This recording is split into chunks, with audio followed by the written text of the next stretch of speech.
We are in Proverbs chapter 10, and we've made it to verse 26. In this last week, we spoke about the fact that these Proverbs are not set in randomly. There is a design in this, and we showed that from chapter 10.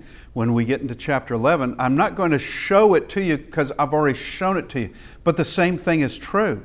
They are in these sections, you will find themes, and you will find groupings, and you will find repeated themes coming in, and overlapping themes. They will be there. And as we will see, now this is one thing we're going to see when we get into chapter 11, is that the Bible will define its terms. It's going to make some definitions, and it's going to use different words. Now, it's already been doing that. We just haven't made note of it. We will come in chapter 11. We will make note of it. But so we're at Proverbs chapter 10, verse 26, and this concerns you may have sloth, the word sloth. You may have another word, but the word here is sluggard. Like vinegar to the teeth and smoke to the eyes, so is the sluggard to those who sent him. Okay, now what is a sluggard? We've talked about this.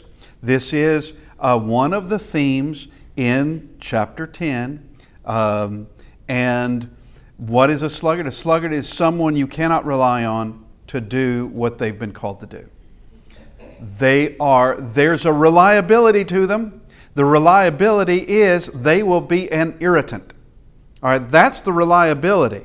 Like, okay, vinegar to the teeth. All right, how often do you get up early in the morning and you take a swig of vinegar? Okay, well, I don't. It would be horrible. Okay, and it does, that proverb we talked about from Ezekiel. And it's also in Jeremiah, of the fathers ate sour grapes and the children's teeth are set on edge. Well, yeah, with vinegar, your teeth will be set on edge. You have that sensation that's there that's not exactly pleasant. And smoke to the eyes. Smoke to the eyes also is an irritant. And it seems as though whenever I've got some fire going, burning yard trash or something like that wherever I move, that's where the wind decides to move. And so the smoke just follows me around and around. But there it is an irritation. And that's the reliability that's in the sluggard. The sluggard is going to make you wish you hadn't sinned them. And some people are going to be like that. You don't always have to be a sluggard. You don't always have to do that. In chapter 12, verse 27, this is a very powerful statement, as we often have in the book of Proverbs. Diligence is man's greatest possession, or precious possession. Man's precious possession is diligence. That's one thing you can do. What's the saying? A stitch in time saves 9. Okay, and I've seen it where it was far more than stitches that had to be done. That if this had been taken care of in a timely manner, it would not have been so bad. The workload on it would have been, it may be something you don't want to do, but that's easier than just doing nothing and then coming to the point of you've got to do something, because it's just getting worse, and you've got to correct the problem, and now it's a big problem. Now, but there is diligence. Diligence sets people apart. It does. You can have someone overwhelmingly talented, and they really don't do anything. They're not doing anything with that talent. They've got it, but they prefer being lazy. To someone who has mediocre talent, but they have diligence. Now, which one do you want? Do you want the one that has the extraordinary ability but is not likely to do it, or the one who has mediocre ability and they will do it? Which one do you want? Well, you want the one that's going to be diligent, is what you want. It's not enough to say, well, it would have been great if he had just done it. He didn't do it. And so there is that lack of diligence. There's the sluggard that is there. And of course, we can see in the New Testament, and it's another thing that we're going to talk about, is that through the through the Proverbs, we could put other biblical verses and examples alongside them. And as a matter of fact, your Bible might have already done a great portion of that. It may have done that. But you can do it. You can take one proverb, and that proverb is not just something that is unique here, but that you can see that principle by way of maybe command, by way of example, by way of other things found throughout the Bible. And so here with what we're talking about in verse 26 concerning the sluggard, you have Matthew 25:26 of what the master says to that servant who had the one talent. He says he's wicked and lazy. All right? And quite often, we don't consider laziness as being wicked, but Christ sure does. And the book of Proverbs does. Someone who's lazy, we don't think of them as going out to cause trouble, just going around being a rabble-rouser, going around spreading lies. Someone lazy, we don't think about them doing that, and probably not. But there are things that need to be done. And if you have hired someone, especially if you have hired someone, or there is something that Christ expects and that person is not doing it, that's wicked, is what it is. It's wicked. Now, Romans 12 and verse 11, it says there, Paul writing in that letter to Rome, not lagging in diligence, because our life in Christ is one that is to be diligent. That word that we have for deacon, which means basically servant. We're all servants. But that word servant is someone who is actively, it's almost like always in motion and raising dust behind them. Okay, just constantly doing, constantly going. That's the type of a person that Christ wants serving Him. Which means if you're not doing that, you need to change. And if you are a sluggard and not among the saved, well, be among the saved and stop being a sluggard. Okay. Now, verse 27. The fear of the Lord prolongs life, but the years of the wicked will be cut short. All right. Now, we can go to other places such as chapter 1 and verse 7, where we have similar statements like that. The fear of the Lord, this is the fear of the Lord is the beginning of knowledge. Yeah, the fear of the Lord now prolongs life. Now we go to chapter 9, verse 10. And the fear of the Lord is the beginning of wisdom. But now we have the fear of the Lord also prolongs life. But the years of the wicked will be short. And we can go to verse 25. When the tempest passes, the wicked is no more. Going down to verse 30, the righteous will never be removed, but the wicked will not dwell in the land. We'll get to that in just a bit. The years of the wicked will be short. Now, someone can say, well, I know for a fact that so-and-so was extremely wicked and lived to be 175 years old. It just say something ridiculous. Okay, and I know he lived to be over 90 years old. He lived to be 100. All right, that's fine. That's fine. That doesn't mean the parable doesn't have something for us. The fact is that even if we all were to live the years of Methuselah, 969 years, if we were all to live that long, it's still short on this earth. Let's face it. It's still short on this earth. Eventually, that last day arrives. Eventually. And every day we get closer to that day. But here is this promise.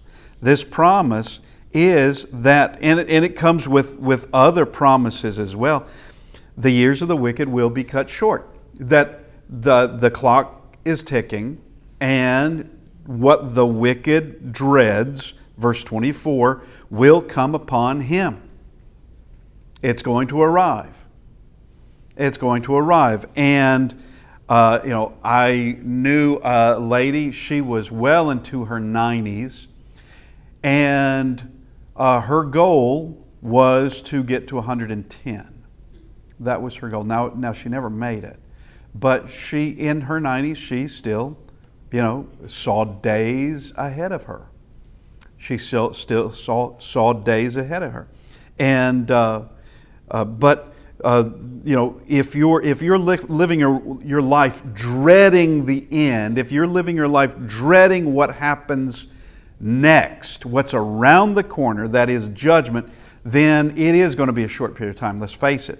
And we can see this as well by way of biblical examples and also by way of other examples we may know firsthand, is that someone who just excels in wickedness, just excels in it, they get to a certain point and God's going to put that to an end. He's going to do it. Because they cannot live a long and extended life because of the wickedness they do. Now, He is the judge. He decides. It's His care on us all, and we just have to rely on that, and that everyone will be judged. And of course, He offers mercy to all. So, the wicked living to another day has another day to turn, another day to learn. Matter of fact. Now we go to verse 28. The hope of the righteous brings joy, but the expectation of the wicked will perish.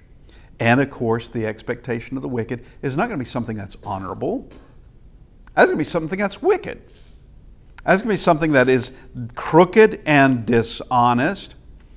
And we go back up to verse 25 again. When the tempest passes, the wicked is no more. Okay? And there is this sigh of relief that the tempest is over. The one who created the tempest is gone. And that is good. And the expectation of the wicked will perish. There are certain things I will tell you cannot be done. And the wicked will want to do it. Somebody will rise up and think they're going to do it. You can't do it. Are there several things? No matter what your power is, no matter what you've got behind you, no matter what your determination is, there are several things you can't do. One, you'll never destroy the Bible. Now go ahead. Use whatever means you got. You just make yourself a worse and worse enemy of God. All right, go ahead. Do it. But you're going to fail. Okay? Number two, another thing you'll never be able to do is to prove God wrong. You'll never be able to prove. Now, the arrogant are going to say, well, I've already done that. No, you just convinced yourself, or you're just fooling yourself anyway. that no, you actually have done nothing. You'll never prove God wrong. Now, let's switch things up again. You will never conquer the world. Now, you can make a big splash and do all kinds of wickedness and do all kinds of things where you have a region or several regions, as some have done, but you'll never conquer the world. That's an impossibility. And it's impossible because God's not going to allow it to happen. All right, He's not going to. And you have empires that were large, but they didn't span the globe. All right, they may have occupied different continents, but they never spanned the globe.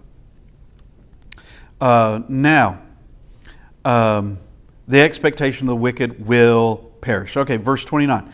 The way of the Lord is a stronghold to the blameless, but destruction to evildoers. So the way of the Lord does two things. The way of the Lord, you can think of it as a stronghold, obviously, but you can think of it as shield and sword.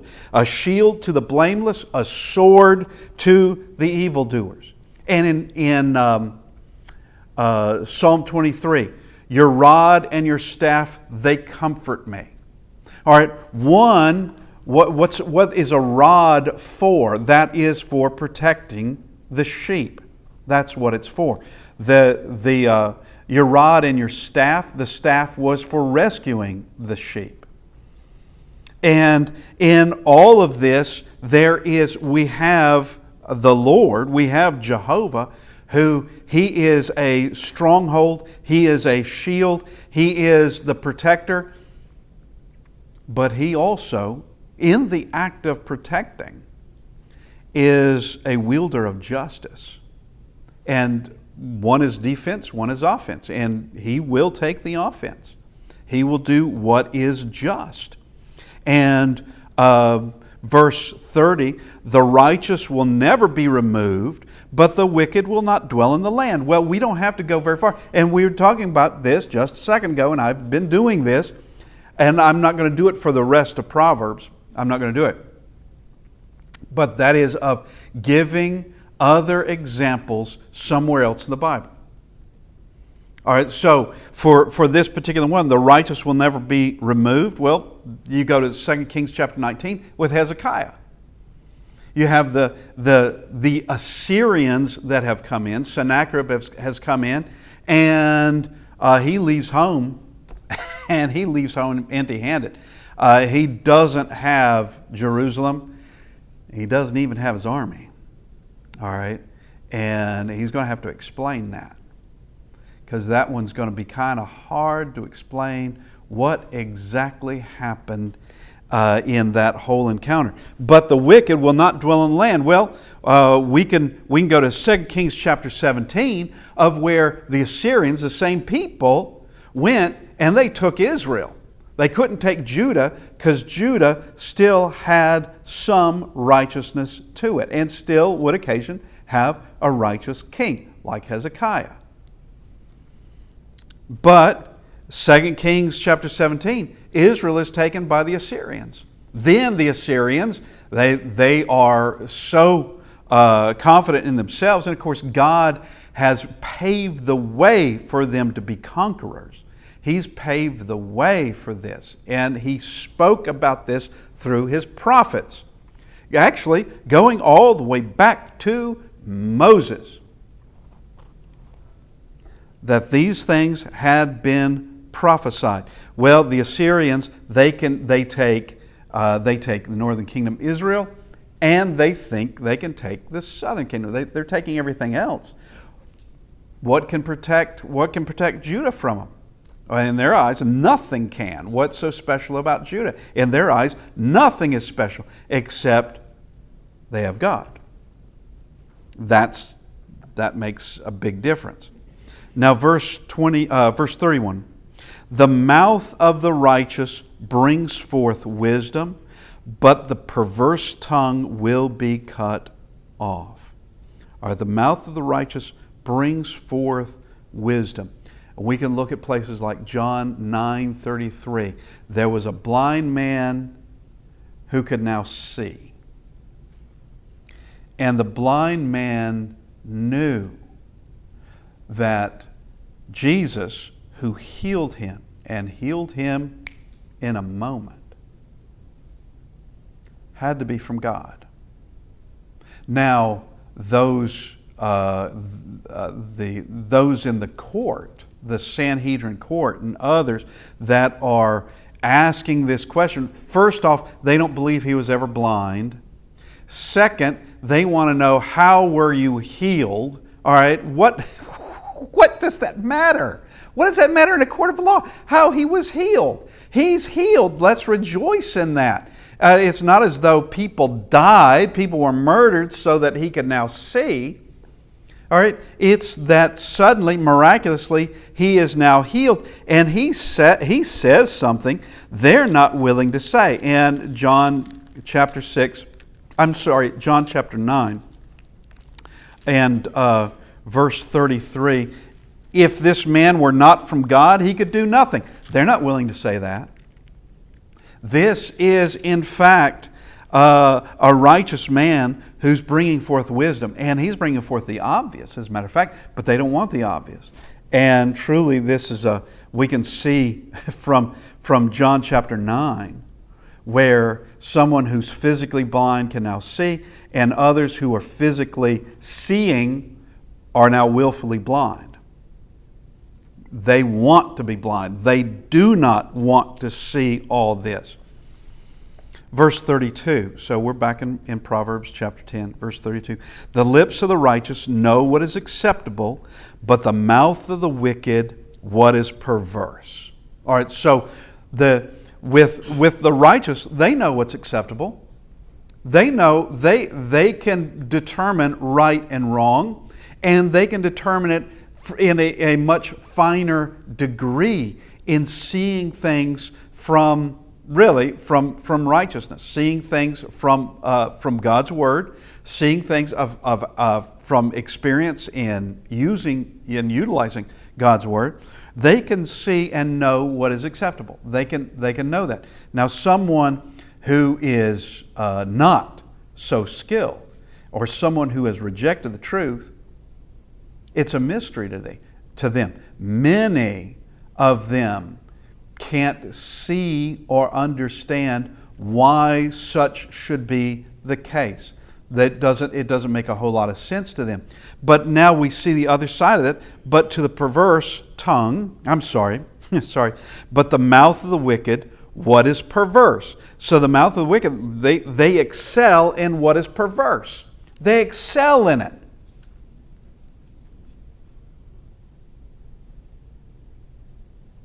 And I'm reminded of something that happened just a few years ago. And I don't think we're done with it yet. But something that occurred a few years ago where we had rioting out in the streets. And they were talking about the type of people who were doing this. And one of the comments was, where they're very good at spray painting a certain word. They're very good at that. That's what they seem to be doing. Well, the mouth of the wicked knows what is perverse. That's what they excel at. In Jeremiah chapter 4, in verse 22. Jeremiah 4, verse 22. Speaking about the people of Jerusalem and Judah, they are wise to do evil, but to do good they have no knowledge. They don't know anything. They can do evil. They've got that covered. They run right to it. But to do good, they know nothing. Now, chapter 11 begins this way. A false balance is an abomination to the Lord, but a just weight is His delight. So what does this mean? Well, we can know from places like Leviticus chapter 19, 35 and 36, but that's not the only place in the law of Moses that talks about that of just scales and just measurements and correct weights. If I'm selling you something by the pound, what would be the wicked thing to do? I put on weights that register. Those weights are kind of light and flimsy. So I have to put on more weights to equal. Let's say you're getting a pound of something, whatever it is, you're getting a pound of something. And my weights say that you're, wait a minute, am I getting this backwards? Hang on just a second. I need it to where you are, that's exactly right. Okay, so I put on my 1 pound little block, boop, and it's not really a pound. All right, it's less than a pound. Therefore, you've got to take some of whatever it is you're buying, and you're actually paying for a pound, but you're not getting a pound. All right, that's an unjust weight. And unjust balances, or a false balance, where you're paying more and getting less, is what you're doing. And also it concerns other things concerning measurements. Like you go get a yard of cloth. Well, you expect to get a true yard, not less than a yard. Or you need 5 gallons of gasoline. Well, you want a true gallon, not less than a gallon. You need the true measurement. And this is all has to do with integrity and moral responsibility, and it is moral responsibility. But in Micah 6:11, God speaks concerning the fact that they had false balances. They had different sets of weights. I've got, if you're selling me something, I've got one set of weights. All right? If you are buying something from me, I've got a different set of weights. Both weights are to my advantage.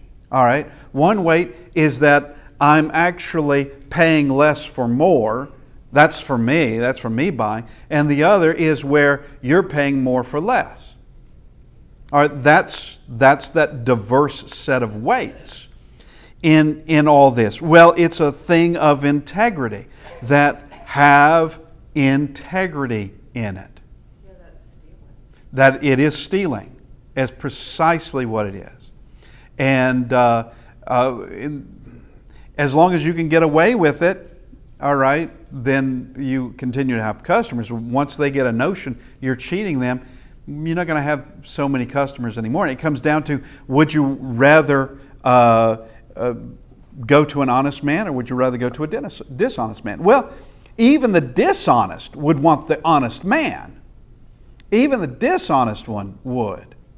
And I'm just reminded of a story. It was a particular man who had been doing work. He was a farmhand.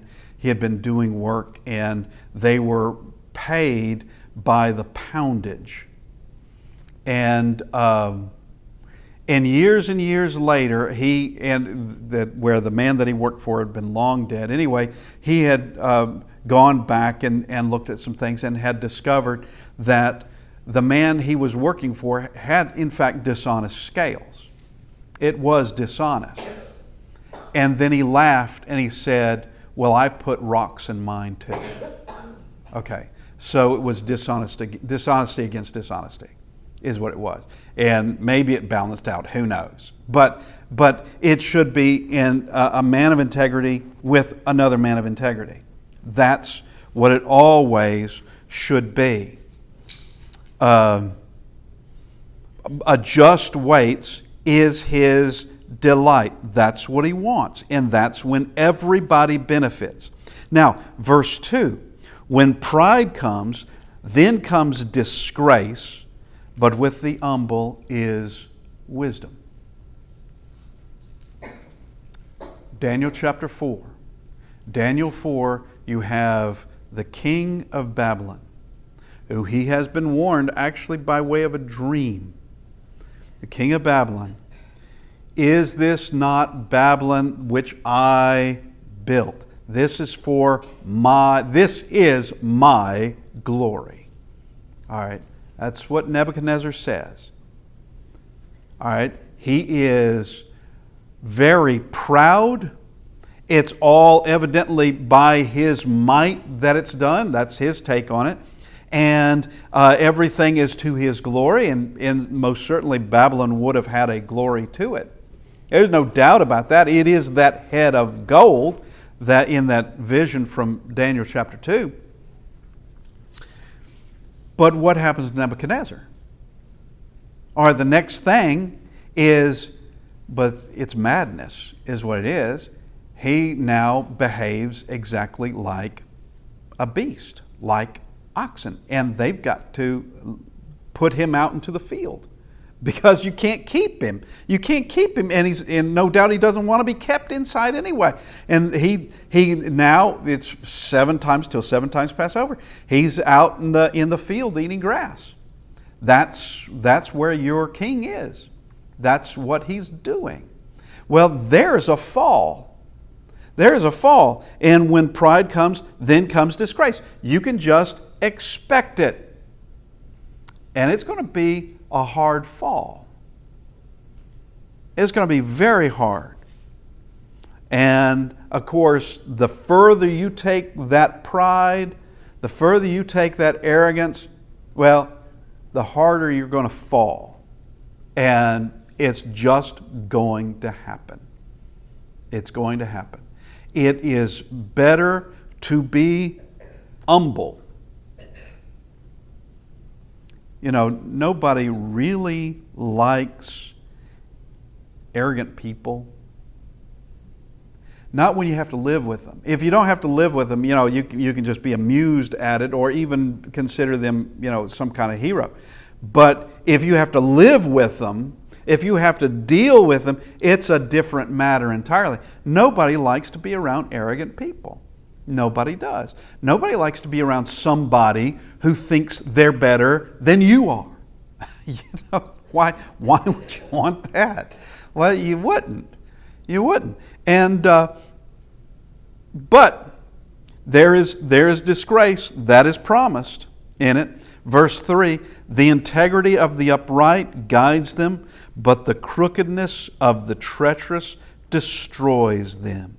The integrity of the upright. It looks like, from a worldly standpoint, the integrity of the upright, they're just not taking the advantage that they could be. All right, there is a saying in a specific country. It's not a saying here, and that's a good thing.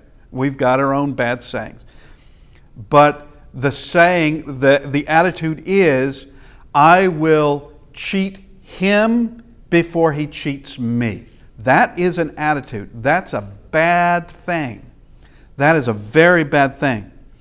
And one would think, well, if you're not going to cheat these others, then and you're going to have integrity, well, you're going to lose out on it all. They're going to cheat you. Okay, that's fine. That's fine. We will deal with that. But I'm going to remain with my integrity. That's what we're going to do. And like in 1 Corinthians chapter 6, Paul states, it would be better if you just took the harm. All right. Just that you just took the harm and that was it. And let God handle it from there. But in reading this, the integrity of the upright guides them, but the crookedness of the treacherous destroys them. We can just look no farther than actually Daniel chapter 6. We can go other places. Daniel chapter 6. You have very dishonest men in the government of Babylon. And they don't like Daniel because Daniel is in their way of being dishonest. They want to get rid of him. Therefore, they have Darius sign a law that was only out to get one man, and that was Daniel. That was the only reason for that law. And Daniel is not going to tarnish. He's not going to turn away from his integrity. He's not going to do it. It would have been easy for him to follow that law. it would have been effortless, as a matter of fact, for him to do it, is that you make no supplication, you make no prayer for 1 month except to Darius. That's it. That's all you do. Well, Daniel's not going to do that. Daniel continues to pray to Jehovah. And what happens? The crookedness of the treacherous destroyed them. That's what happened at the end.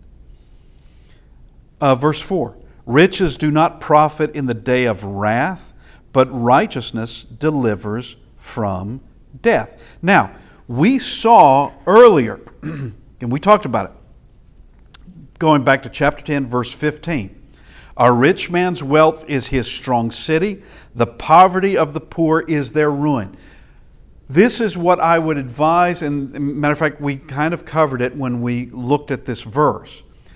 Don't take one proverb alone without taking other proverbs as well, especially when it's on that subject. Don't take it out all alone without understanding what the teaching is. Okay, because you can make it say something it really doesn't say. Now, we talked about this from the physical standpoint, monetary standpoint, and also the spiritual standpoint. And I think it's the spiritual, as a matter of fact. And the reason I think that is because it's joined with so many other things that speaks about it. But we come to this. So you have a rich man's wealth is his strong city. We come to 11 verse 4. Riches do not profit in the day of wrath. So where is that strong city then? Where is it? If we're talking about physical things, where is it? Now, in 11 verse 4, it is talking about physical things. Physical riches will not profit in the day of wrath. Now, like in Ecclesiastes, you have someone who has done all these marvelous things, built these things, developed these things, having amassed a great amount of wealth, and then who does it go to? Because with one heartbeat, it's not yours anymore. It goes to somebody else. And for any billionaires or millionaires or incredibly wealthy people, there is nothing from any of that money that will gain them. You can't buy your way out of hell and your way into heaven. All of that comes to nothing in the day of wrath. But righteousness delivers from death. Now, Luke 12, beginning in verse 13, we see that of the rich fool. It's a parable of the rich fool. He has a bumper crop. He has now all these goods laid up in store. He's going to tear down his barns, build larger barns, store it all up, and then God tells him, this night your soul is required of you.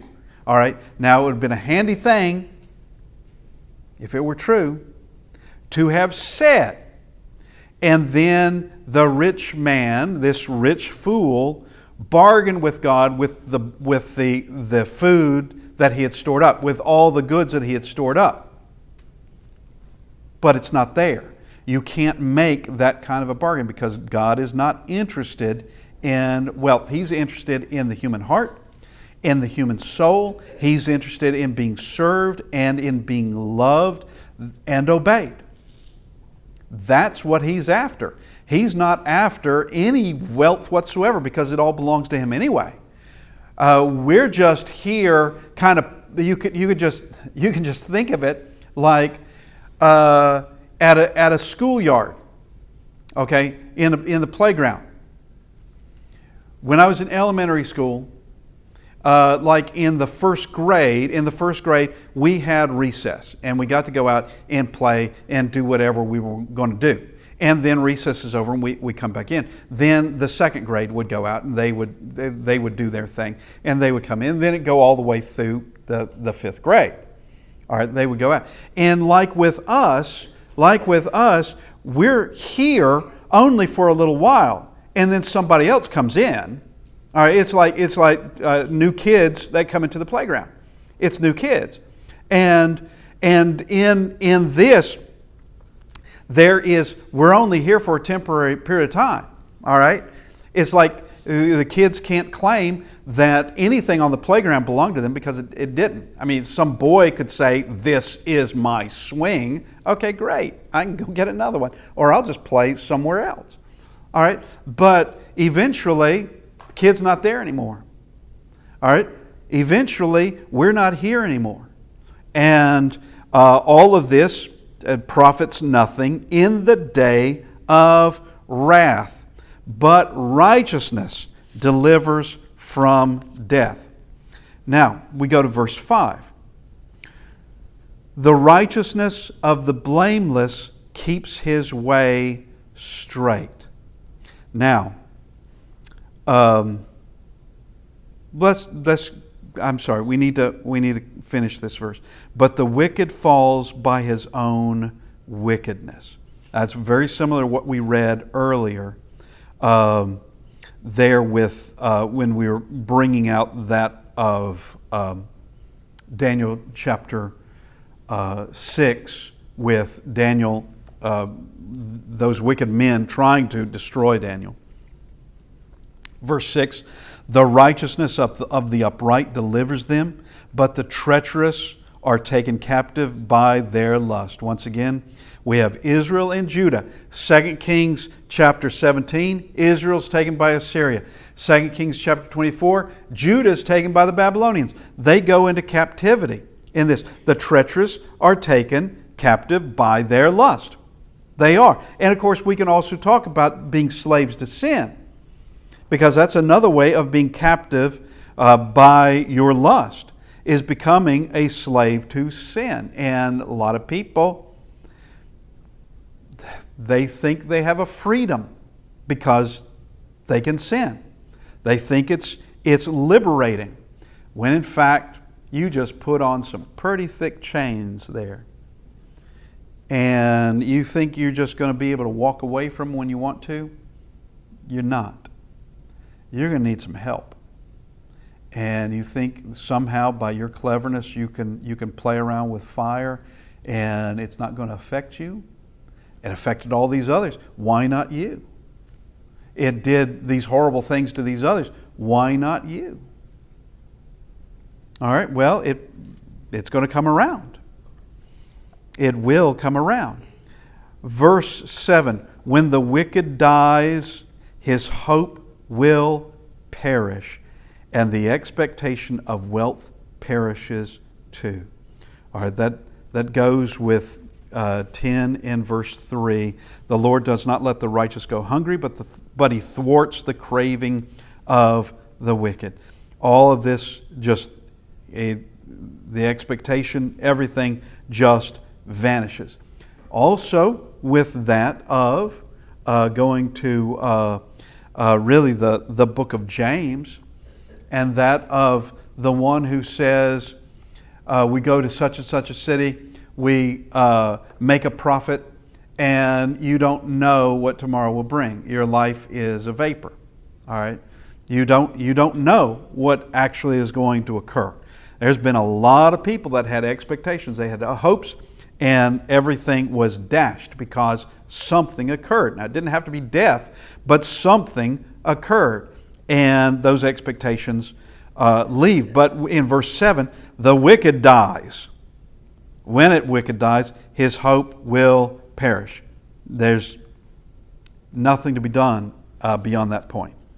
Nothing can be done from that point, because our bodies return to the dust, and our soul is taken to the realm of the dead, and we await there for final judgment.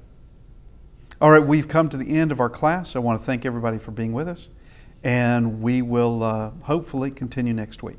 Thank you.